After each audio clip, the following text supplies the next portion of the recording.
اس میں گنجائش ہے. میرے خیال میں جو میرا انڈرسٹینڈنگ ہے، جو ہماری معزز عدلیہ ہے اور جو محترم جج صاحبان ہیں، وہ حتی الامکان کوشش کریں گے کہ وہ مقننہ کے پارلیمان کے ڈومین میں نہ جائیں. اور یہ ہمیشہ سے روایت رہی ہے، جو بہت اپریشیٹ کرنے کے قابل بھی ہے کہ ہمیشہ سے عدالت عظمیٰ نے اور عدالتوں نے مقننہ کو سپیس دی ہے اور کوشش کی گئی ہے کہ پارلیمان میں جج صاحبان اور اس طرح کے باقی معاملات کو ڈسکس ان کے جو کیریکٹر ہوتا ہے یا جو ان کے ذاتی کچھ چیزیں اس کو ڈسکس نہ کیا جائے، اور اس کا سب نے احترام رکھا ہے. تو یہ ایک سپریشن آف پاورس کا جو کانسیپٹ ہے، میرے خیال میں یہ ایک بہت بڑی بنیاد ہے جس سے شاید ڈپارچر بڑا مشکل ہوگا. لیکن ظاہر ہے کہ سب سنا جا رہا ہے، زیادہ ڈیپر اپریسیشن میں تو ہم نہیں جا سکتے، سب جوڈس ہے. لیکن جو مجھے لگ رہا ہے وہ یہی ہے کہ جو آئین کی ایک پابندی ہے اس کا کسی نہ کسی لیول پہ جا کے ایک ریسٹرکشن ضرور اپلائی کی جائے گی. لیکن یہ بہت بڑا ایک اقدام تھا، بہت بڑا فیصلہ ہے پاکستان کی آئینی تاریخ میں، پاکستان کی سیاسی تاریخ میں، کہ عدم اعتماد پیش ہوئی اور وہ ایک آرٹیکل 5 کی بنیاد پہ جو ہے وہ ریجیکٹ کر دی گئی. تو ظاہر ہے اس کی سب سے بڑی آربیٹرر اور سب سے بڑی انٹرپریٹر تو عدالت عظمیٰ ہی ہے. تو جب ان کا فیصلہ کل یا پرسوں جب بھی آتا ہے، اس کے بعد ہم زیادہ بہتر پوزیشن میں ہوں گے. آپ نے پوچھا کہ کیا ہمارا عمل کیا ہوگا. پہلی بات تو یہ ہے کہ آخری آربیٹر دنیا میں تو ہمارے لیے تو سپریم کورٹ ہے. تو جو فیصلہ ہوگا اس کو انشاءاللہ احترام سے اور اس کا احترام کیا جائے گا. لیکن جو ذمہ داری ہے وزیر اعظم پاکستان کی، وہ نہ صرف یہ تھی کہ وہ ایک ایگزیکٹو گورنمنٹ چلاتے، بلکہ ان کی یہ بھی ذمہ داری تھی کہ ملک اور ہے بھی کہ ملک کے خلاف اگر کوئی سازش ہوتی ہے. جو یہ چیز سامنے آئی ہے، دیکھیے بڑی الارمنگ ہے کہ پاکستان میں رجیم چینج کی کوشش باہر سے کی جائے، اور اس پہ بہت سی گفتگو ہو رہی تھی، سیاسی جلسوں میں بھی ہو رہی تھی، ٹی وی پروگرامز میں بھی ہو رہی تھی. لیکن جب نیشنل سیکیورٹی کونسل نے اس پہ خدشات کا اظہار کیا اور اس کو پاکستان کے اندرونی معاملات میں مداخلت کا مترادف گردانا گیا، اور پھر اس کے بعد جو ہے ڈیمارش بھی کیا گیا اس ملک کے سفیر کو، اور پھر قومی اسمبلی میں ان کیمرہ بریفنگ بھی دی گئی جس میں ہمارے محترم ممبران اپوزیشن کے وہ تشریف نہیں لائے. اور اس پہ کل سوال ہوا عدالت عظمیٰ میں، یہ بازگشت سنی گئی کہ آپ لوگوں کیوں نہیں گئے، آپ لوگوں کو یعنی کہ جانا چاہیے تھا. آپ وہاں اگر بیٹھتے تو آپ کو آئیڈیا ہو جاتا کہ یہ جو مراسلہ ہے اس کی حقیقت کیا ہے. تو یہ بہت بڑا نقطہ ہے کہ اس کو اوائڈ کیا گیا. تو اس کو تو دو صورتوں میں اوائڈ کیا جا سکتا ہے، یا تو آپ جو ہے خدا نہ کرے، میں لفظ اس کا خدا نہ کرے، آپ کسی سازش کا حصہ ہیں، اس وجہ سے آپ کو پہلے سے پتا تھا کہ اس میں کیا ہے، یا پھر آپ حقیقت جاننا ہی نہیں چاہتے. دونوں صورتوں میں یہ مناسب طرز عمل نہیں ہے کہ اگر آپ کی عدم اعتماد، اگر بالفرض محال یہ سازش نہیں بھی تھی، تو اگر آپ کی ایک عدم اعتماد پہ ایک بہت بڑا سوالیہ نشان اٹھا تو آپ کو ادھر آنا تو چاہیے تھا. بہرحال to cut the long story short, میں سمجھتا ہوں کہ پاکستان کا آئین جو ہے مقدم ہے. ہمارا ملک ہماری جان سے زیادہ اہم ہے، کسی بھی شخصیت سے زیادہ پاکستان اہم ہے. پاکستان آگے رہے گا، ہم سب آتے رہیں گے، اپنا اپنا رول پلے کرتے رہیں گے، پھر ہم سب سائڈ ہو جائیں گے، پھر کسی کو یاد بھی نہیں رہے گا. کوئی علی محمد ہوا کرتا تھا، آتا تھا پروگرام میں، یا اسمبلی کا منسٹر یا ممبر تھا. پاکستان نے رہنا ہے. تو ہم جو بھی فیصلہ کریں، آج کل پرسوں جو بھی فیصلے ہم کریں، جو بھی فیصلہ ساز ہیں، ہمارے سامنے سب سے پہلے کیا چیز ہونی چاہیے؟ سب سے پہلے پاکستان ہونا چاہیے کہ پاکستان کا مفاد کس چیز میں وہ ہم کریں. عمران خان صاحب کی حد سے آخری بات، عمران خان صاحب کی حد تک میں آپ کو یقین دلانا چاہتا ہوں، عمران خان صاحب کی حد تک میں آپ کو یقین دلانا چاہتا ہوں کہ ان کا مقصد اور ان کا مطمع نظر صرف اور صرف پاکستان ہے.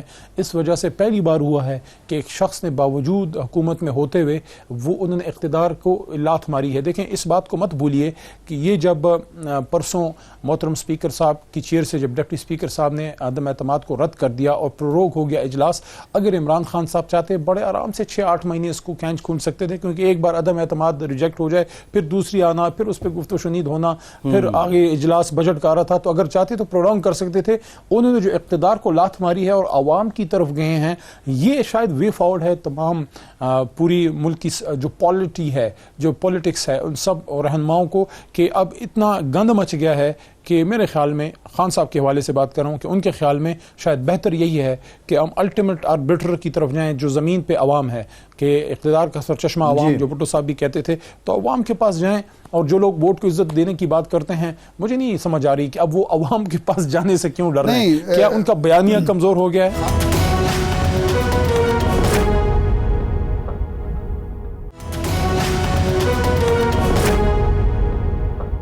خان خان صاحب اپوزیشن یہ کہتی ہے کہ یہ بات تو ہم مطالبہ کر رہے تھے 1 سال سے، اگر خان صاحب نے عوام کی طرف ہی جانا تھا تو یہ 8 مارچ سے پہلے بھی جا سکتے تھے، اس وقت نہیں گئے، یا اگر وہ ایک سازش کو تشدد کرنا چاہتے تھے تو وہ 27 مارچ کو جلسے میں وہ خط دکھا کے لہرا کے اس کے بعد استعفیٰ دے دیتے، عوام کے پاس چلے جاتے۔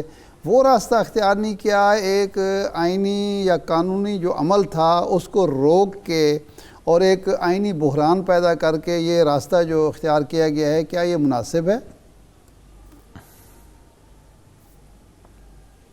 دیکھیں 8 مارچ سے پہلے تو ظاہر ہے ہمیں بھی نہیں پتا تھا کہ عدم اعتماد ہے، اور وزیر اعظم صاحب کو بھی شاید نہیں پتا تھا۔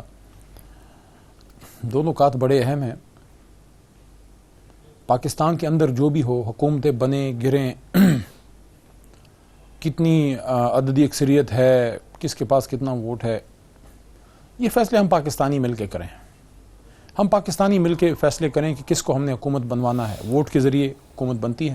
ہمارے فیصلہ سازی پاکستان کے اندر ہو، جب یہ اختیار حق اقتدار یہ جب ہم باہر ڈیپوٹیشن پہ دے دیں یا اس کو آگے کسی کے حوالے کر دیں جو لگتا ہے اس سے، تو پھر وہ ایک آرگینک، ایک جینوئن پولیٹیکل موشن یا موومنٹ نہیں لگتی، پھر وہ ایسا لگتا ہے جیسے ڈانڈے بار سے ہلتے ہیں۔ یعنی یہ بڑی عجیب بات ہے۔ علی صاحب جو سوال ہے جو شاد صاحب بھی کر رہے ہیں کہ کیا ہی خوب ہوتا خان صاحب نے جب عوام کے پاس جانا ہی تھا تو وہ استعفیٰ دے دیتے اور عوام کے پاس چلے جاتے۔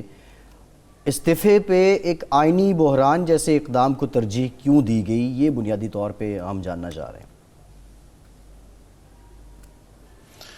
مختلف آپشنز عمران خان صاحب کے پاس تھے، میں تو ظاہر ہے جو بالکل ہی کور ڈسکشن ہے اس کا تو میں حصہ نہیں تھا، لیکن ظاہر ہے سب چیزیں پھر خان صاحب ہم سے شیئر بھی کرتے ہیں، اور اس حوالے سے میں آپ کو یہ کہنا چاہتا ہوں کہ خان صاحب کی جو طبیعت ہے، جو ان کا مزاج ہے، اور جتنا میں ان کو اتنے سالوں سے ان کے ساتھ ہوں، میں سمجھا ہوں، وہ ہار ماننے والے آدمی نہیں ہیں، وہ میدان سے بھاگنے والے آدمی نہیں ہیں، وہ ایک کمزوری کے ساتھ آگے جانے والے آدمی نہیں ہیں۔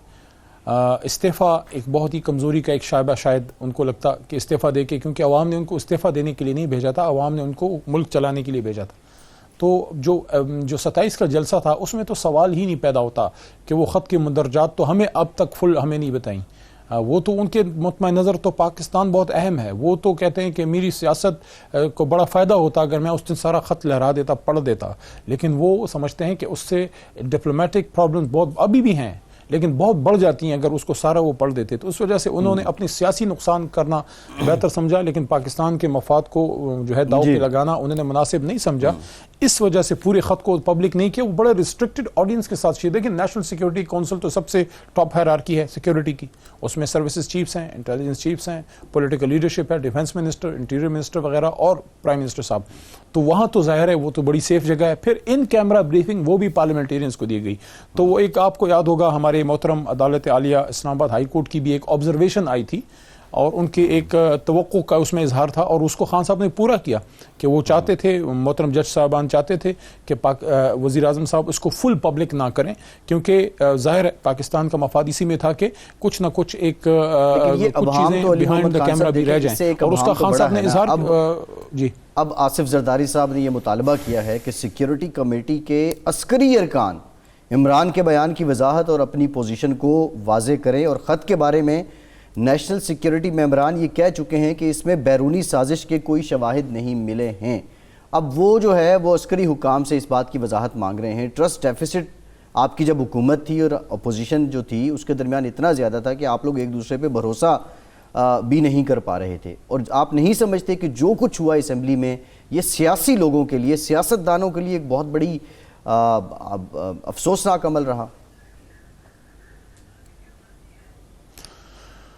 دیکھیں میں تو اس کو کوئی زیادہ اپریشیٹیبل ڈیمانڈ نہیں سمجھتا زرداری صاحب یا بلاول صاحب کی یا اپوزیشن کی کہ وہ ہماری جو سپاہ ہے، جو ہماری فوج کے ادارے ہیں، دفاع کے ادارے ہیں، ان کو پولیٹیسائز کریں اور ان کو اس چیز میں گن میں لے کے آئیں۔ وہ تو پیورلی پروفیشنل لوگ ہیں، اور وہ ظاہر ہے اپنی ذاتی کیپیسٹی میں بات بھی نہیں کرتے، تو وہ تو بڑا نامناسب ہے کہ وہ ان سے اب یہ چاہتے ہیں کہ وہ اس پہ وہ ان کا اور سب کا جو موقف تھا وہ تو اس اعلامیہ میں آ گیا. ظاہر ہے نہ میں نہ آپ اس میں موجود تھے، میٹنگ میں تو ہم نہیں تھے. جو اعلامیہ آیا ہے وہ اس نیشنل سیکیورٹی کونسل کا ایک ہی اعلامیہ ہوتا ہے، ایک سٹیٹمنٹ ہوتی ہے جو آئی اور جس میں 3-4 بڑے اہم نکات تھے. ایک تو اس پہ انتہائی پاکستان کے اندرونی معاملات میں مداخلت کو انتہائی ناپسند کیا گیا. پھر اس میں یہ بھی ڈیمانڈ کی گئی کہ اس ملک سے ڈیمارش کیا جائے اس کے سفیر کو. پھر اس میں یہ بھی ڈیمانڈ کی گئی کہ پاکستان کی پارلیمنٹ جو ہے وہ ان کیمرہ اگر وہ لیں لوگوں کو اعتماد میں تو مناسب ہوگا تاکہ لوگوں کو بھی حقیقت آشکار ہو. اور اس پہ اسی دن عمل بھی ہوا. محترم اسپیکر صاحب نے تمام ممبران کو خود کی ذاتی کیپیسٹی میں ایز اے اسپیکر انوائٹ کیا، حکومت نے نہیں، اسپیکر صاحب نے انوائٹ کیا، اور اس میں اپوزیشن کو آنا چاہیے تھا. تو اگر آپ اس کو اب ایک سارے اس کو کلیکٹو پیرائے میں دیکھیں تو نیشنل سیکیورٹی کونسل کا ایک اعلامیہ آ گیا جس میں اندرونی معاملات کی مداخلت کو پسند نہیں کیا گیا، اور ساتھ میں ڈیمارش. دیکھیں ڈیمارش آپ کب کریں؟ ڈیمارش آپ تب کرتے ہیں جب آپ محسوس کرتے ہیں کہ انہوں نے زیادتی کی ہے ہمارے معاملات میں مداخلت. تو اس تناظر میں مداخلت صرف عدم اعتماد پہ تھی، کیونکہ جو مراسلہ ہے اس میں تو اور کوئی بات نہیں تھی، اس میں تو عدم اعتماد کے حوالے سے ساری ڈسکشن تھی. تو عدم اعتماد کو پاکستان کی اندرونی معاملات میں مداخلت گرداننے کے بعد ڈیمارش کی ڈیمانڈ کرنا، اس سے زیادہ زرداری صاحب اور کیا چاہتے ہیں کہ ان کی عدم اعتماد انتہائی ٹینٹڈ ہو چکی ہے، انتہائی پراگندہ ہو چکی ہے. اور اس وجہ سے ایک بہت بڑا فیصلہ جو ہے اسپیکر چیئر سے آیا، جو ماضی میں اس کی مثال نہیں ملتی، لیکن ماضی میں عدم اعتماد باہر سے اسپانسر کرنے کی بھی جو ایک مبینہ ایک بات آ رہی ہے اس کی بھی مثال نہیں ملتی. یہ جو آپ جس پہلو پہ بات کر رہے ہیں اس پہ ڈیٹیل ڈسکشن کی ضرورت ہے. فی الوقت کے لیے علی محمد خان صاحب آپ کا بہت شکریہ. ایک بریک لیتے ہیں اور بریک کے بعد سے ڈاکٹر مصدق ملک صاحب ہمیں جوائن کریں گے. ان سے ہم جانیں گے کہ یہ جو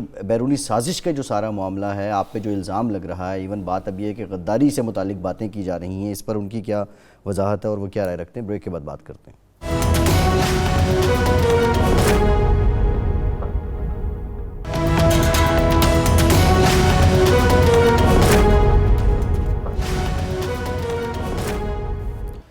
بریک کے بعد ایک بار پھر سے آپ کو خوش آمدید کہیں گے. ہمیں جوائن کیا ہے مسلم لیگ نون کے سینئر رہنما سینیٹر ڈاکٹر مصدق ملک صاحب نے. ڈاکٹر صاحب thank you very much for your time. Doctor صاحب آج بڑی دھواں دھار قسم کی آپ کی پریس کانفرنس تھی اور جو معاشی پہلو آپ نے یہاں کیے، ہمیں تو یہ لگ رہا ہے کہ باقی جتنے بیانیے تھے نون لیگ کے، مجھے کیوں نکالا، ووٹ کو عزت دو، اس کو نہیں، بلکہ اب جو حکومت کی معاشی ناکارکردگی تھی اسی کو بنیاد بنا کے آپ انتخابات کی جانب جا رہے ہیں. کیا ایسا ہی ہے؟ آپ کو ایسا کیوں لگا؟ ڈاکٹر صاحب ایسا اس لیے لگا کہ ہم یہ دیکھ رہے ہیں کہ پچھلے 6-8 مہینے سے ووٹ کو عزت دو کا معاملہ بھی خاموش تھا، مجھے کیوں نکالا بھی خاموش تھا، اور معاملات بڑی خوش اسلوبی سے چل رہے تھے، باہم چل رہے تھے. اور اب نون لیگ میں نے تو آج جب اپنی گفتگو شروع کی تو سب سے پہلے بات ہی آئین کی. کل بھی میں نے تقریر کی اور اس میں بھی ووٹ اور آئین کی بات کی. آج بھی جب گفتگو شروع کی تو میں نے یہی کہا کہ آپ انتخابات کروانا چاہتے ہیں تو کس ملک کے آئین کے تحت کروائیں گے؟ سویڈن کے، کیونکہ پاکستان کا آئین تو آپ نے اٹھا کے گاربیج بن میں ڈال دیا ہے. تو گفتگو تو وہی چل رہی ہے اور آپ کے سامنے بار بار جو چیزیں آ رہی ہیں وہ وہی آ رہی ہیں کہ جس ملک میں کوئی آئین نہ ہو، جس میں کوئی رول بک نہ ہو، جس میں کوئی قانون نہ ہو، جس میں صرف دھونس دھاندلی ہو، وہ تو ایک فیشسٹ ملک ہے. آپ کو یاد ہوگا کہ ہٹلر نے بھی یہی کیا تھا، اور آپ کو یاد ہوگا عمران خان صاحب نے ایک دفعہ تبصرہ بھی کیا تھا اور انہوں نے کہا تھا کہ اگر ہٹلر یو ٹرن لینا سیکھ لیتا تو بہت بڑا لیڈر ہوتا، شاید دنیا کی تاریخ بدل جاتی. تو وہی خان صاحب کر رہے ہیں. آپ تاریخ پڑھیں، انٹرنیٹ پہ چلے جائیں، جو بچے یہ سن رہے ہیں دیکھ رہے ہیں وہ انٹرنیٹ پہ چلے جائیں اور دیکھیں کہ اسی طرح ایک جمہوری انداز میں آنے والے ہٹلر نے کیا کیا تھا. اس نے تمام طاقتیں جو ووٹ کرنے کی تھیں اپنے پارلیمان میں سے وہ سلب کر لی تھی اور وہ تمام طاقتیں اپنے پاس لے لی تھی. آج سے 2 دن یا 3 دن پہلے کیا ہوا؟ اس ملک کی پارلیمان ختم ہو گئی، اس ملک کے تمام پارلیمانی ممبران ختم ہو گئے، اس ملک کی کابینہ ختم ہو گئی، اس ملک کا وزیر اعظم ختم ہو گیا، اس ملک کا لیڈر آف دی اپوزیشن ختم ہو گیا، پارلیمانی لیڈر ختم ہو گئے. صرف ایک شخص رہ گیا اور وہ تھا عمران خان. لیکن ڈاکٹر صاحب، اور وہ کیسے رہ گیا؟ ڈاکٹر صاحب یہ خان صاحب نے اس معاملے پہ یو ٹرن تو نہیں لیا، انہوں نے تو سب کو راؤنڈ اباؤٹ پہ چھوڑ دیا ہے، گول چکر پہ سارے چکر لگائی جاؤ. یہ تو اب اس میں نے تو آپ کے جی میں تو سر عباس صاحب میں تو صرف آپ کے آئین اور ووٹ والی بات کر رہا ہوں. کہ آپ مجھے بتائیے کہ ایک فیشسٹ سٹیٹ کے اندر کیا ہوتا ہے. میں نے آپ کو ایک تاریخی موازنہ کر کے بتایا ہے کہ بالکل اسی طرح ہٹلر نے قانون پاس کروا دیا تھا کہ کسی کا کوئی ووٹ نہیں ہے اور تمام طاقت اس کے پاس ہے. پھر میں نے اس کے موازنے میں آپ کو دکھایا کہ 3 دن پہلے ماں سوا عمران خان کے، وہ بھی کسی آئین کے تحت نہیں بلکہ صدر پاکستان کے ایک خط کی وجہ سے، انہوں نے کہا کہ میں مقرر ہوں، میں رہ گیا ہوں، پارلیمان بھی گئی، کابینہ بھی گئی، پارلیمانی ہاؤس بھی گیا، پارلیمانی تاریخ بھی گئی، آئین بھی گیا، قانون بھی گیا، میں کھڑا ہوں، میں برحق ہوں۔ یہ بالکل اسی طرح ہے جیسے آپ کو یاد ہوگا ایک مرتبہ ضیاء الحق نے کہا تھا کہ مجھے ووٹ دو ورنہ تم کافر ہو۔ عمران خان صاحب بھی وہی کہہ رہے ہیں کہ مجھے ووٹ دو ورنہ تم غدار ہو۔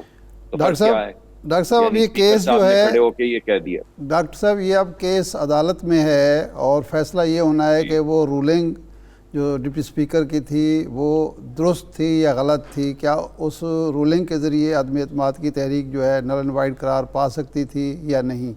اگر فیصلہ آپ کی توقعات کے برعکس آتا ہے، 69 جو آرٹیکل ہے آئین کا، اس کی روشنی میں سپریم کورٹ کہتی ہے کہ یہ عمل جو ہوا ہم اس میں مداخلت نہیں کر سکتے، تو کیا آپ اس فیصلے کو درست مانیں گے اور آپ کا اگلا لاہ عمل کیا ہوگا؟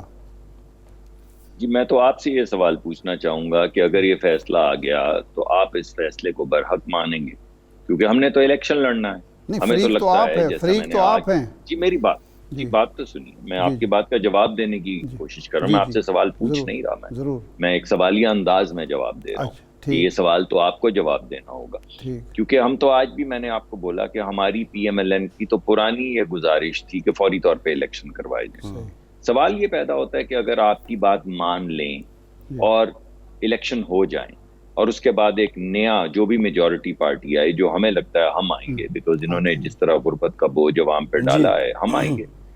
ابھی وہ آپ کے تمام جو آپ وہ کیا وہ کرتے ہیں سرویز، وہ بھی یہی بتا رہے ہیں، جب ہم آ جائیں گے اور ہماری پارٹی میں سے کوئی شخص مقرر ہوگا اسپیکر اور ڈیپٹی اسپیکر، تو پھر ہم کیا کریں گے؟ پھر ہم بھی یہی کریں گے کہ وہاں پہ کھڑے ہو کر ہم بولیں گے کہ جو پی ٹی آئی کے ممبران ہیں یہ یا کافر ہیں یا غدار ہیں، یہ بڑے گمبھیر حالات ہیں ڈاکٹر صاحب، آنیسٹلی ہم جب اس کو وٹنس کر رہے ہیں، ہم بڑے گمبھیرتا دیکھ رہے ہیں، شدت۔ لیکن ایک سوال ہے ڈاکٹر صاحب، کلیریفیکیشن، جی ایک سیکنڈ میں بات مکمل کروں۔ میں یہ کہہ رہا ہوں کہ خدا نہ خواستہ میرے منہ میں خاک ہم کبھی بھی ایسے کریں، لیکن جب آپ ایک رول بنا دیں گے ملک کا کہ اسپیکر بیٹھا ہے، وہ کہتا ہے میں آپ کا جو بل آیا وہ بھی نہیں مانتا، آپ کا میں ووٹ بھی نہیں مانتا، اور وہ کہتا ہے کہ میں آپ کو وزیر اعظم ہی نہیں مانتا، تو آپ کہیں کہ بس اس نے کہہ دیا، آپ ہاؤس کے لیڈر ہیں نا، تو ہاؤس کا جو اسپیکر ہے وہ کہتا ہے میں آپ نہیں وزیر اعظم مانتا، ختم ہو گئی بات۔ ڈاکٹر صاحب، جو مریم صاحبہ نے یہ مطالبہ کیا کہ وہ جو خط ہے وہ دکھایا جائے اور جلسے میں خالی کاغذ لہرایا، اس کے مندرجات بتائے، پھر جو نیشنل سیکیورٹی کمیٹی ہے اس کو لیے حکومت نے سیاسی مقاصد کے لیے استعمال کیا، لیکن حکومت یہ کہتی ہے کہ جو پارلیمنٹری کمیٹی تھی اس کا ان کیمرہ جو سیشن تھا، ہم نے اس میں آپ کو خط دکھانا تھا اور آپ لوگ نہیں آئے۔ اب اس بائیکاٹ کی ریزن کیا تھی ڈاکٹر صاحب؟ اور وہ کل سپریم کورٹ میں بھی یہ سوال ہوا، یہ پارلیمنٹری کمیٹی کے بائیکاٹ کی ریزن کیا تھی؟ دیکھیے غدار تو ہم ہیں نا، اگر ہم غدار ہیں تو وہ آپ خط کیوں نہیں دکھا دیتے؟ خرچ کیا ہے؟ آپ نے وہ جو ڈپلومیٹک تمام روایات تھیں جس کو سیکرٹ ایکٹ تھا، اس کو تو آپ نے وائلیٹ کر دیا، ملک کا نام لے لیا، ملک کے اس شخص کا نام لے لیا، تو آپ کو خط دکھانے میں آر کیا ہے؟ تو دکھا دینا، مسئلہ کیا ہے بھائی؟ ہم تو یہ کہہ رہے ہیں کہ اگر آپ کو 7 تاریخ سے پتا ہے کہ ہم غدار ہیں تو ہم پہ غداری کا اب تک مقدمہ کیوں نہیں کیا؟ ہمیں پکڑا کیوں نہیں؟ اور اگر آپ نے یہ سیکیورٹی ایجنسیز کو خط دکھا دیا تھا تو وہ سلامتی کے ادارے ہیں، انہوں نے ہمیں پکڑا کیوں نہیں؟ اور اگر آپ سمجھتے ہیں کہ ایک غیر ملک جو ہے وہ آپ کو کہہ رہا ہے، اور غیر ملک کون سا ہے؟ جس کو آپ کشمیر کی ثالثی دے کر آئے تھے، بھولیے مت۔ یہ ابھی میں سن رہا تھا، علی محمد میرا بھائی ہے، میرا دوست ہے، وہ کہہ رہا تھا خودداری یہ تھی کہ پورا کشمیر جا کے ان کے صدر کو دے آئے تھے کہ ہماری ثالثی کروا دو، ہو گئی نا ثالثی، یہ تھی خودداری۔ وہ اس وقت غیرت کہاں تھی بھائی؟ اس وقت غیرت کہاں گئی؟ جب اسمبلی میں آئے تھے عمران خان اور انہوں نے کہا تھا اب میں جنگ کر دوں، اس وقت غیرت کہاں تھی؟ اس وقت ریاست مدینہ کہاں تھی؟ جنگ بدر اس وقت کہاں تھی جب 313 لوگ جو تھے پوری بڑی فوج کے خلاف کھڑے ہو گئے تھے؟ اس وقت تو عمران خان صاحب کہہ رہے تھے میں جنگ کیسے کروں؟ وہ تو اللہ بھلا کرے ہماری افواج کا، جنہوں نے ان کے جہاز وہاز گرا دیے اور ان کے دانت کھٹے کر دیے، ورنہ ان کی تو ٹانگیں کانپ رہی تھی۔ انہوں نے تو جواب دے دیا تھا میں اب جنگ کر دوں، تو تم وزیر اعظم کس چیز کے بنے ہو؟ نہیں ڈاکٹر صاحب، یہ بات کا واقعہ ہے، وہ پاکستان کی کارروائی کے بعد جب اس کو، لیکن دیکھیے یہ واقعہ جو ہے میں جنگ کر عمران دوں، خان صاحب نے نہیں کہا تھا، یہ کہا تھا، یہ بعد کا واقعہ. پہلے وہاں جو ہم نے کارروائی کی، وہ جو گرفتار ہوا ابھینندن، اس کی رہائی کا جب فیصلہ انہوں نے سنایا تو شہباز صاحب نے سوال کیا، اس کے جواب میں انہوں نے کہا کہ آپ سمجھتے ہیں کہ میں جنگ کر دوں، آپ اجازت دیتے ہیں. یہ بات کہی گئی تھی. جی سوال یہ نہیں، ایسے نہیں ہوا تھا، میں وہاں موجود تھا بھائی، جوائنٹ سیشن تھا. جی. انہوں نے کہا تھا کہ آپ کیا چاہتے، کوئی سوال نہیں تھا، تقریریں ہو رہی تھی. انہوں نے کہا تھا میں جنگ کر دوں. تو آپ اگر آپ نہیں جنگ کر سکتے جی تو بھائی ہم نے تو 6 ایٹمی دھماکے کر دیے تھے نا، ہمیں بھی کوئی جواب ایسا ہی دینا چاہیے تھا تقریر کے جواب میں. ہمیں بھی کہہ دینا چاہیے تھا کہ نہیں چھوڑ دیں، کیا بات ہے. تو میں آپ کو یہ کہہ رہا ہوں، یہ غیرت کا تقاضا کرنے والے، مدینہ کی ریاست بنانے والے، ان کو جنگ بدر بھول گئی ہے. ان کو کون سی جنگ بھولی ہے؟ ان کو کون سا وہ سپہ سالار بھولا ہے؟ ان کو کون سا خلیفہ بھولا ہے جن کا نام لیتے ہیں؟ تو یہ کون سی مدینہ کی ریاست ہے جس کے اندر آپ کہہ رہے ہیں میں آپ جنگ کر دوں، میں آپ کیا کر دوں؟ میری اب غیرت جاگ گئی ہے. جب میں کشمیر جا کے ان کو ایک جھولی میں ڈال کے آیا تھا ثالثی کروانے کے لیے، اس وقت میری غیرت، اس وقت کہاں تھی غیرت؟ ڈاکٹر صاحب آج اس وقت خودداری کہاں تھی؟ شہباز صاحب نے بھی مطالبہ کیا، ابھی پریس کانفرنس کر رہی ہیں مریم نواز صاحبہ، وہ کہہ رہی ہیں کہ سیکیورٹی اداروں کو وضاحت کرنی چاہیے کیونکہ نیشنل سیکیورٹی کمیٹی کے اجلاس کو استعمال کیا گیا ہے سیاسی مقاصد کے لیے. تو کیا آپ سمجھتے ہیں کہ اب سیکیورٹی اداروں کو انوالو کیا جائے سارے معاملے میں؟ نہیں، انوالو تو عمران خان کر چکے ہیں. جی بھائی آپ مجھے بتائیے، ہم نے تو نہیں آ کے کہا کہ نیشنل سیکیورٹی جو ہے وہ کہہ رہی ہے کہ آپ لوگ غدار ہیں. یہ تو عمران خان صاحب کہہ رہے ہیں، روز کہہ رہے ہیں. کس دن انہوں نے نہیں کہا؟ تو آپ نے اچھا کیا مریم کی بات یاد کروائی، آپ نے اچھا کیا شہباز صاحب کی بات کروائی آپ نے، مگر 3 5 10 دن سے عمران خان صاحب جلسوں میں لاکھوں کے کھڑے ہو کے جو ٹی وی پہ سکرینیں دیکھ رہے ہوتے ہیں، ان لوگوں کو بتا رہے ہیں کہ نیشنل سیکیورٹی کے اندر یہ ثابت ہو گیا کہ یہ غدار ہے. تو انوالو تو کر دیا انہوں نے. اب نیشنل سیکیورٹی والے ہمیں بتا دیں کہ ہم غدار ہیں یا نہیں، یا ملک کا جو وفاق ہے وہ ہمیں بتا دے. آپ مجھے یہ بتائیے کہ جس ملک کے اوپر آپ الزام لگا رہے ہیں کہ اس نے آپ کے ملک کا آئین سبورٹ کیا، آپ کے ملک کے اندر سازش کی، اور آپ یہ کہہ رہے ہیں کہ آپ کے الیکٹڈ ممبران 197 ممبران نہیں، وہ اگر آپ یاد صادق صاحب کو ڈالیں تو 197 بنتے ہیں. 197 ممبران غدار ہیں، اور آپ بار بار سیکیورٹی کمیٹی کا حوالہ دے رہے ہیں. تو کوئی جواب تو آئے نا یار. یہ ہمیں کم از کم پکڑ تو رہے ہیں، اپنی عزت رکھیں اگر ہماری نہیں رکھنی. اور میں یہ سمجھتا ہوں کہ اس ملک کے OIC کی میٹنگ کے اندر، اسی ملک کے جس پہ آپ نے الزام لگایا، اس کے اسی ادارے کے وزارت خارجہ کے ایک بڑے افسر کو لا کے آپ نے OIC میں کیسے بٹھا دیا بھائی؟ آپ کی غیرت کی وہ غیرت اور خودداری کا کیا ہوا؟ وہ سو گئی تھی. OIC کی میٹنگ تھی نا، تو OIC کی میٹنگ کے اندر PTI کی غیرت اور خودداری سو جاتی ہے. میٹنگ کے 6 گھنٹے کے بعد خودداری اور غیرت جاگ جاتی ہے، اور وہ عروج پہ آ جاتی ہے کوئی چند گھنٹے پہلے اس عمل سے جس کے ذریعے عمران خان کو ریموو کیا جا رہا ہے آئین کے تحت، قانون کے تحت. آپ کی رشتہ داری ہے، ہم بڑی عزت اور احترام کرتے ہیں. آپ سپورٹ کرتے رہے ہیں. لندن کے میئر کے الیکشن میں اپنے ایک رشتہ دار کو، آپ کی زوجہ تھی، اب آپ کی زوجہ نہیں ہے، ان کے بھائی الیکشن لڑ رہے تھے. ہم نے کبھی آپ پہ کوئی الزام نہیں لگایا.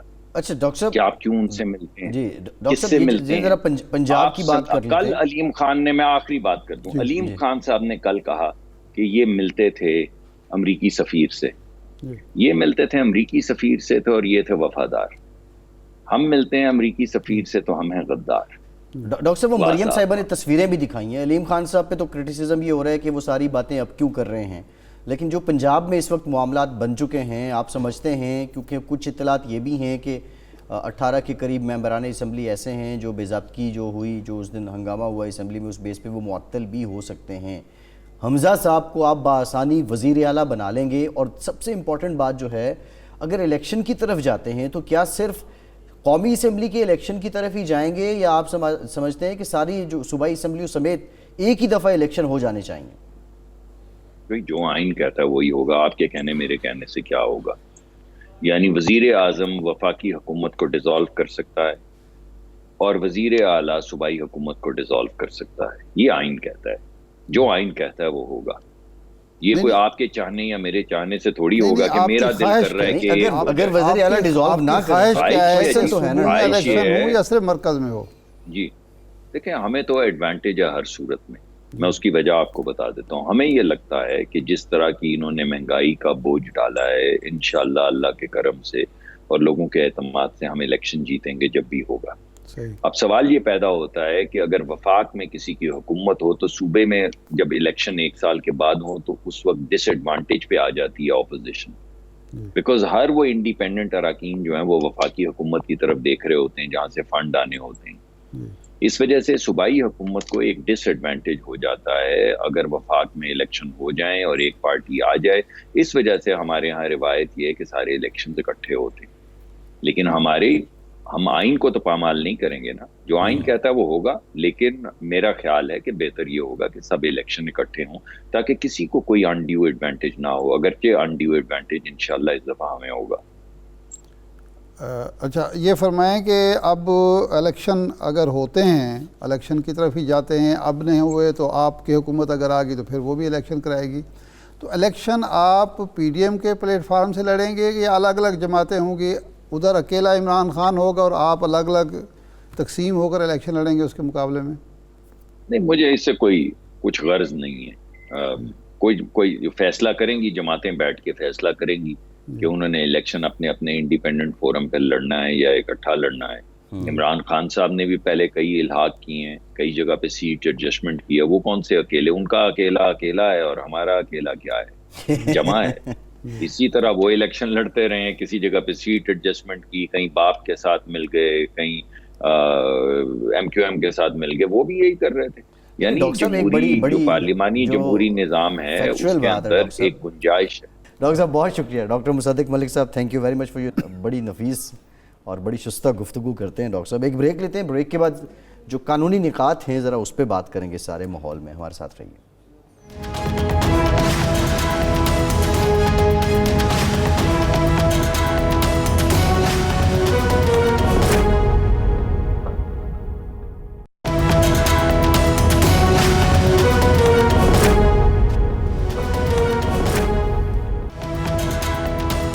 بریک کے بعد ایک بار پھر سے آپ کو خوش آمدید کہیں گے. ہمیں جوائن کیا ہے بیرسٹر شبیر شاہ صاحب نے, ماہر قانون نے. بہت شکریہ شاہ صاحب آپ کے وقت کا.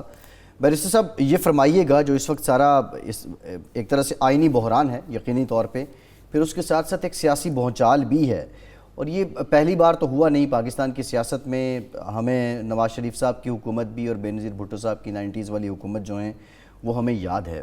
لیکن ایک سوال جو ہم پہلے بھی کر رہے تھے, آپ کیا سمجھتے ہیں کہ ایسا متوقع فیصلہ کیا ہو سکتا ہے, یا ایسے کیا کنسنسس ہو سکتے ہیں جس پہ جا کے اس طرح کے چیپٹر ہمیشہ کے لیے کلوز ہو جائے کہ کوئی مبہم رولنگ بھی نہ آئے اور اس کے بعد اس پہ سارے لوگ اعتراض بھی نہ کریں اور کچھ لوگ اس کے ساتھ بھی نہ ہوں؟ بسم اللہ الرحمن الرحیم. دیکھیے, سب کا کنسنسس ہونا اس ڈیسیشن پہ ضروری اس لیے نہیں ہے کیونکہ یہ ایک لیگل اور کانسٹیٹیوشنل ایشو ہے جس پہ سپریم کورٹ کا فیصلہ آئین اور قانون کے مطابق ہوگا.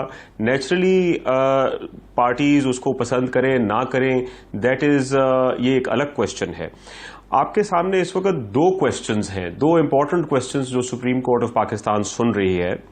آپ نے جیسے کہا کہ پہلے نواز شریف صاحب کی حکومت اور محترمہ بے نظیر بھٹو صاحبہ کی حکومت, وہ اسمبلیز ڈیزالو پریزیڈنٹ نے اس وقت کی تھیں, اس میں ایک بہت ڈفرنس ہے. اس وقت آپ کے پاس آرٹیکل 58(2)B ہوا کرتا تھا. 58(2)B ایسی توپ تھی جس کے تحت پریزیڈنٹ کے پاس ایک ایکسپریس پاور تھا کہ اپنی ڈسکریشن میں اگر وہ پریزیڈنٹ صاحب فیل کرتے ہیں کہ حکومتی مشینری بالکل فیل ہو چکی ہے تو he could have exercised that power.